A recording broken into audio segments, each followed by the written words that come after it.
കഥ നൂറുദ്ദീന്റെ അഹങ്കാരവും മരുഭൂമിയിലെ തിരിച്ചറിവും. പണ്ട് 7 കടലുകൾക്കപ്പുറം തന്റെ കപ്പലുകൾ അയച്ച് വ്യാപാരം ചെയ്തിരുന്ന ഒരു വലിയ വ്യാപാരിയായിരുന്നു നൂറുദ്ദീൻ. സ്വർണവും രത്നങ്ങളും നിറഞ്ഞു തുളുമ്പിയ നൂറുദ്ദീന്റെ ഗോഡൌണുകൾക്ക് മുന്നിലൂടെ നടക്കാൻ പോലും സാധാരണക്കാർ ഭയപ്പെട്ടിരുന്നു. നൂറുദ്ദീൻ തെരുവിലൂടെ നടക്കുമ്പോൾ അവൻ പതിപ്പിച്ച സ്വർണ്ണ ചെരുപ്പുകൾ താഴെ വീഴ്ത്തുന്ന ശബ്ദം പോലും ആളുകളെ വിറപ്പിച്ചിരുന്നു. ഈ ലോകം എന്റെ കാൽച്ചുവട്ടിലാണ്, അള്ളാഹു തന്ന സമ്പത്ത് എന്റെ കരുത്താണ് എന്ന് നൂറുദ്ദീൻ അഹങ്കാരത്തോടെ പറയുമായിരുന്നു. ഒരു ദിവസം നഗരത്തിലെ വലിയ പള്ളിയിലേക്ക് നൂറുദ്ദീൻ പ്രൗഢിയോടെ നടന്നു കയറി. അവിടെ ജനങ്ങളുടെ തിരക്കുകൾക്കിടയിൽ വളരെ സാധാരണമായ വസ്ത്രം ധരിച്ച് ഒരു വൃദ്ധൻ തറയിലിരുന്ന് പ്രാർത്ഥിക്കുന്നുണ്ടായിരുന്നു. ആ കാഴ്ച നൂറുദ്ദീന്റെ അഹങ്കാരത്തെ മുറിപ്പെടുത്തി. അവൻ പരിഹാസത്തോടെ ചോദിച്ചു, ഈ ദരിദ്രൻ എന്തിനാണ് എന്റെ പള്ളിയിലിരിക്കുന്നത്? എന്റെ ആഡംബരങ്ങൾക്ക് മുന്നിൽ ഇയാളുടെ ദാരിദ്ര്യം ഒരു കറയാണ്. വൃദ്ധൻ പതുക്കെ തലയുയർത്തി തിളങ്ങുന്ന കണ്ണുകളോടെ നൂറുദ്ദീനെ നോക്കി. ആ ശാന്തമായ ശബ്ദം പള്ളിക്കുള്ളിൽ മുഴങ്ങി, നൂറുദ്ദീൻ, നിന്റെ കയ്യിലുള്ളത് നിന്റേതല്ല, അള്ളാഹു നിന്നെ ഏൽപ്പിച്ച ഒരു അമാനത്താണ്. അഹങ്കാരം അന്ധതയാണ്, അത് ഒരു നാൾ നിന്നെ വഴിയാധാരമാക്കും. നൂറുദ്ദീൻ അതൊരു തമാശയായി കരുതി ചിരിച്ചുകൊണ്ട് ഇറങ്ങി നടന്നു. എന്നാൽ ആ വൃദ്ധന്റെ വാക്കുകൾ സത്യമായി പുലരാൻ അധികനാൾ വേണ്ടി വന്നില്ല. കടലിൽ പെട്ടെന്നൊരു ദിവസമുണ്ടായ കൊടുങ്കാറ്റിൽ നൂറുദ്ദീന്റെ കപ്പലുകൾ തകർന്നു തരിപ്പണമായി. അതേ രാത്രിയിൽ തന്നെ നഗരത്തിലെ ഗോഡൌണുകൾക്ക് തീപിടിക്കുകയുമെല്ലാം ചാരമായി മാറുകയും ചെയ്തു. ഒന്നുമില്ലാത്തവനായി അലഞ്ഞുതിരിയുന്ന ഒരു പിച്ചക്കാരനെ പോലെ നൂറുദ്ദീൻ നഗരം വിട്ടു. വിശപ്പും ദാഹം കൊണ്ട് നാവ് വരണ്ടുണങ്ങിയപ്പോൾ നൂറുദ്ദീൻ ആരുമില്ലാത്ത വലിയൊരു മരുഭൂമിയിലേക്ക് നടന്നു. സൂര്യന്റെ ചൂടേറ്റ് മണലിൽ തളർന്നു വീണ നൂറുദ്ദീൻ മരണത്തെ മുന്നിൽ കണ്ടു. അപ്പോൾ ദൂരെ നിന്ന് ഒരാൾ നടന്നു വരുന്നത് കണ്ടു. അത് ആ പഴയ പള്ളിയിലെ വൃദ്ധനായിരുന്നു. അവിശ്വസനീയതയോടെ നൂറുദ്ദീൻ അദ്ദേഹത്തെ നോക്കി. വൃദ്ധൻ തന്റെ കയ്യിലുണ്ടായിരുന്ന മൺപാത്രത്തിലെ വെള്ളം നൂറുദ്ദീന്റെ ചുണ്ടുകളിലേക്ക് പകർന്നു നൽകി. തണുത്ത വെള്ളം തൊണ്ടയിലൂടെ ഇറങ്ങിയപ്പോൾ നൂറുദ്ദീൻ പൊട്ടിക്കരഞ്ഞുപോയി. എനിക്ക് തെറ്റിപ്പോയി, എന്റെ അഹങ്കാരം എന്നെ നശിപ്പിച്ചു, നൂറുദ്ദീൻ വേദനയോടെ പറഞ്ഞു. വൃദ്ധൻ പുഞ്ചിരിച്ചുകൊണ്ട് പറഞ്ഞു, നൂറുദ്ദീൻ, മരുഭൂമിയിലെ മണൽ പോലെയാണ് സമ്പത്ത്. അത് കയ്യിൽ പിടിക്കാൻ നോക്കിയാൽ ചോർന്നു പോകും. എന്നാൽ മറ്റുള്ളവർക്ക് നന്മ ചെയ്യുമ്പോൾ അത് നിന്റെ ഹൃദയത്തിൽ എന്നും ബാക്കി നിൽക്കും. തിരികെ നഗരത്തിലെത്തിയ നൂറുദ്ദീൻ പഴയ ആളായിരുന്നില്ല. കീറിപ്പറഞ്ഞ വസ്ത്രങ്ങൾ മാറ്റി, പക്ഷെ മനസ്സിൽ വിനയം നിറച്ചു. തന്റെ കയ്യിലുണ്ടായിരുന്ന അവസാന നാണയം പോലും പാവപ്പെട്ടവർക്ക് വീതിച്ചു നൽകി. പള്ളിയിൽ പോയി ആ വൃദ്ധനെ തെരഞ്ഞെങ്കിലും ആരും അയാളെ കണ്ടിരുന്നില്ല. പിന്നീട് പലരും പറഞ്ഞു അതൊരു ദിവ്യമായ ഓർമ്മപ്പെടുത്തലായിരുന്നുവെന്ന്. അന്നു മുതൽ നൂറുദ്ദീൻ അറിയപ്പെട്ടത് സ്വർണത്തിന്റെ പേരിലായിരുന്നില്ല, മറിച്ച് സ്നേഹത്തിന്റെ പേരിലായിരുന്നു.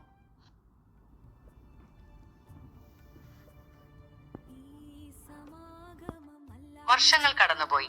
പണ്ട് അഹങ്കാരത്തിന്റെ പര്യായമായിരുന്നു നൂറുദ്ദീൻ ഇന്ന് ആ നാടിന്റെ സ്നേഹത്തിന്റെ പ്രതീകമായി മാറി. അപ്പോഴും നൂറുദ്ദീൻ ആ പഴയ മരുഭൂമിയിലെ വൃദ്ധനെ കുറിച്ചുള്ള ഓർമ്മകൾ മനസ്സിൽ സൂക്ഷിച്ചിരുന്നു. ഒരിക്കൽ ഒരു വലിയ വരൾച്ച നാട്ടിലെത്തി. കൃഷിഭൂമികൾ കരിഞ്ഞുണങ്ങി, കിണറുകൾ വറ്റി, ജനങ്ങൾ വിശപ്പും ദാഹവും കൊണ്ട് വലഞ്ഞു. അന്ന് നൂറുദ്ദീൻ തന്റെ പക്കലുണ്ടായിരുന്ന അവസാന സ്വർണ്ണ നാണയങ്ങൾ പോലും പാവപ്പെട്ടവർക്ക് ഭക്ഷണം വാങ്ങിക്കൊടുക്കാൻ ചിലവാക്കി. തന്റെ വീടിന്റെ വാതിലുകൾ അന്നഹീനർക്കായി നൂറുദ്ദീൻ എപ്പോഴും തുറന്നിട്ടു. രാത്രിയിൽ പള്ളിയിലെ മിനാരങ്ങൾക്കിടയിൽ നൂറുദ്ദീൻ ഏകാന്തനായി പ്രാർത്ഥനയിൽ മുഴുകി. അപ്പോൾ വർഷങ്ങൾക്ക് മുമ്പ് താൻ കണ്ട അതേ വൃദ്ധൻ പള്ളിയിലേക്ക് കടന്നു വരുന്നത് നൂറുദ്ദീന്റെ ശ്രദ്ധയിൽപ്പെട്ടു. നൂറുദ്ദീൻ ഓടിച്ചെന്ന് അദ്ദേഹത്തിന്റെ കാലുകളിൽ വീണു.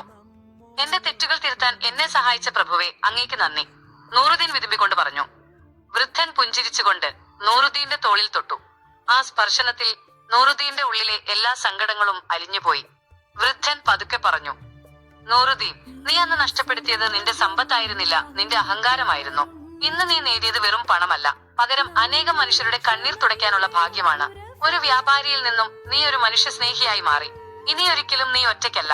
നിന്റെ ഈ നല്ല മനസ്സുള്ളിടത്തോളം കാലം അള്ളാഹുവിന്റെ കാവൽ നിനക്കുണ്ടാകും. അത്രയും പറഞ്ഞ് വൃദ്ധൻ പള്ളിയിലെ ഇരുളിലേക്ക് നടന്നു മറഞ്ഞു. പിറ്റേ ദിവസം രാവിലെ പള്ളിയിലെ ആളുകൾ അന്വേഷിച്ചപ്പോൾ അവിടെ ആരും ഉണ്ടായിരുന്നില്ല. എന്നാൽ അന്നു മുതൽ നൂറുദ്ദീന്റെ നഗരത്തിൽ മഴ പെയ്തു തുടങ്ങി. മരുഭൂമി പോലും പച്ചപ്പണിഞ്ഞു. ആളുകൾ പറഞ്ഞു അത് നൂറുദ്ദീന്റെ നല്ല മനസ്സിന് അള്ളാഹു കൊടുത്ത സമ്മാനമായിരുന്നു എന്ന്. ഇന്നും ആ നാട്ടിൽ കഥകൾ പറയുമ്പോൾ അഹങ്കാരത്തിന്റെ മരുഭൂമിയിൽ നിന്ന് തിരിച്ചുവന്ന നൂറുദ്ദീന്റെ പേര് ഒരു അത്ഭുതമായാണ് ആളുകൾ ഓർക്കുന്നത്. സ്വർണത്തിന് തിളക്കമേറിയുണ്ടെങ്കിലും സ്നേഹത്തിനാണ് സൗന്ദര്യം കൂടുതലെന്ന് നൂറുദ്ദീൻ ലോകത്തെ പഠിപ്പിച്ചു. ഇപ്പോൾ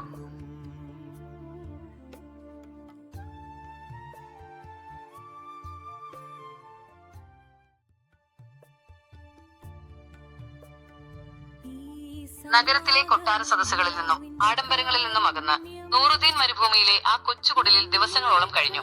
പഴയ പ്രതാപത്തിന്റെ ഓർമ്മകൾ ഓരോ രാത്രിയിലും നൂറുദ്ദീനെ വേട്ടയാടിക്കൊണ്ടിരുന്നു. ഒരിക്കൽ പട്ടുനൂൽ വസ്ത്രങ്ങൾ മാത്രം ധരിച്ചിരുന്ന നൂറുദ്ദീന്റെ ശരീരം ഇന്ന് വെയിലേറ്റ് കരുവാളിച്ചിരിക്കുന്നു. തന്റെ കൈകളിലെ തഴമ്പുകൾ നോക്കി നൂറുദ്ദീൻ വിചാരിച്ചു, സമ്പത്തായിരുന്നു എന്റെ കരുത്തെങ്കിൽ ഇന്നീ മണൽപ്പരപ്പിൽ ഞാൻ ഇത്രത്തോളം നിസ്സഹായനാകുമായിരുന്നു. ഒരു വൈകുന്നേരം മരുഭൂമിയിലൂടെ കടന്നുപോയ ഒരു ചെറിയ കച്ചവട സംഘം നൂറുദ്ദീന്റെ കുടിലിന് മുന്നിൽ വിശ്രമിക്കാൻ നിന്നു. അവർ കൊണ്ടുവന്ന ഭക്ഷണത്തിന്റെ മണം വിശന്നു വലഞ്ഞ നൂറുദ്ദീന്റെ വയറിനെ കൊതിപ്പിച്ചു. പണ്ടായിരുന്നെങ്കിൽ നൂറുദ്ദീൻ അവരെ ആട്ടിപ്പായിക്കുമായിരുന്നു. എന്നാൽ ഇന്ന് വിറയ്ക്കുന്ന കൈകളോടെ നൂറുദ്ദീൻ അവർക്ക് കുടിക്കാൻ കുറച്ച് വെള്ളം നൽകി. ആ കച്ചവടക്കാരിൽ ഒരാൾ നൂറുദ്ദീനെ നോക്കി ചോദിച്ചു, സഹോദര, നിന്റെ മുഖത്ത് ഒരു രാജകീയതയുണ്ടല്ലോ, നീ ആരാണ്? കണ്ണു നിറഞ്ഞുകൊണ്ട് നൂറുദ്ദീൻ മറുപടി പറഞ്ഞു, ഞാൻ വെറുമൊരു മൺതരിയാണ്. ഒരിക്കൽ ആകാശത്തോളം ഉയരത്തിലാണെന്ന് അഹങ്കരിച്ച, എന്നാൽ ഇന്ന് മണ്ണിലടിഞ്ഞ ഒരു പാവം മനുഷ്യൻ. നൂറുദ്ദീന്റെ ഈ വിനയം കണ്ട് ആ വ്യാപാരികൾ തങ്ങളുടെ ഭക്ഷണത്തിൽ ഒരു പങ്ക് നൂറുദ്ദീന് നൽകി. ജീവിതത്തിൽ ആദ്യമായി അധ്വാനിക്കാതെ കിട്ടിയ ആ ഭക്ഷണത്തിന് നൂറുദ്ദീൻ അനുഭവിച്ച ഏത് രാജകീയ വിരുന്നിനേക്കാളും രുചിയുണ്ടായിരുന്നു. മറ്റൊരാളുടെ കാരുണ്യത്തിൽ ജീവിക്കുന്നതിന്റെ വില നൂറുദ്ദീൻ അന്നാണ് ശരിക്കും മനസ്സിലാക്കിയത്. ശാന്തമി തീരത്ത് എൻ മനസ്സ് ഏതോ കിനാവുകൾ തേടുന്നു ഞാൻ. പ്രകാശമായി നീ എന്നിൽ നിറയുന്നു, ആത്മശാന്തി തരുന്നൊരു സ്നേഹമായി, ആത്മശാന്തി തരുന്നൊരു സ്നേഹമായി. വീഡിയോ ഇഷ്ടപ്പെട്ടാൽ ദയവ് ചെയ്ത് ലൈക്ക് ചെയ്യാനും സബ്സ്ക്രൈബ് ചെയ്യാനും കമന്റ് ചെയ്യാനും ഷെയർ ചെയ്യാനും മറക്കരുത്.